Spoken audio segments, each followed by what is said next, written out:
Manvettom saint George പള്ളിയുടെ പുതിയ ഇടവക അജപാലന കേന്ദ്രത്തിന്റെ വെഞ്ചരിപ്പ് കർമ്മം പാലാരൂപത ബിഷപ്പ് മാർ ജോസഫ് കല്ലറങ്ങാട്ട് നിർവഹിച്ചു.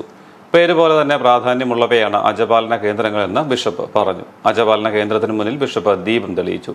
വികാരി ജനറൽമാരായ മോൺസിനോ ജോസഫ് തടത്തിൽ, മോൺസിനോ ജോസഫ് മലപ്പറമ്പിൽ, മോൺസിനോ ജോസഫ് കണിയോടികൾ, ഇടവക വികാരി reverend doctor Cyrus Velamparambil, father Mathew Chandrankunnel, father Abraham Kolluthanathu Malayil, father Sebastian Padikkakkoduvil, father Joseph Choorakil, Mons Joseph MLA, മുൻപി തോമസ് ചാഴികാടൻ, ജില്ലാ panchayat vice president Jose Puthenkala, Kallara Manjoor panchayat പ്രസിഡന്റുമാരായ Johnny Thottungal, Komalavalli Raveendran, Sunu George, Biju Kondukala, Kurian Joseph, Muthukattuparambil, secretary George Puthuppally, Sebastian Viruthiyil, കൈക്കാരന്മാരായ Mathews K Mathew, Jose K M, Jose T James തുടങ്ങിയവർ പങ്കെടുത്തു. അജപാലന കേന്ദ്രത്തിൽ സ്ഥാപിച്ചിരിക്കുന്ന കൈകൾ നീട്ടി അനുഗ്രഹിക്കുന്ന ഈശോയുടെ രൂപവും ഇടവക മധ്യസ്ഥനായ വിശുദ്ധ ഗീവർഗീസിന്റെയും വിശുദ്ധ അൽഫോൻസാമയുടെയും വിശുദ്ധ ചാവറ കുര്യാക്കോസ് പിതാവിന്റെയും പരിശുദ്ധ കന്യകാമറിയത്തിന്റെയും വിശുദ്ധ യോസേഫ് പിതാവിന്റെയും ചിത്രങ്ങളും ശ്രദ്ധേയമാണ്.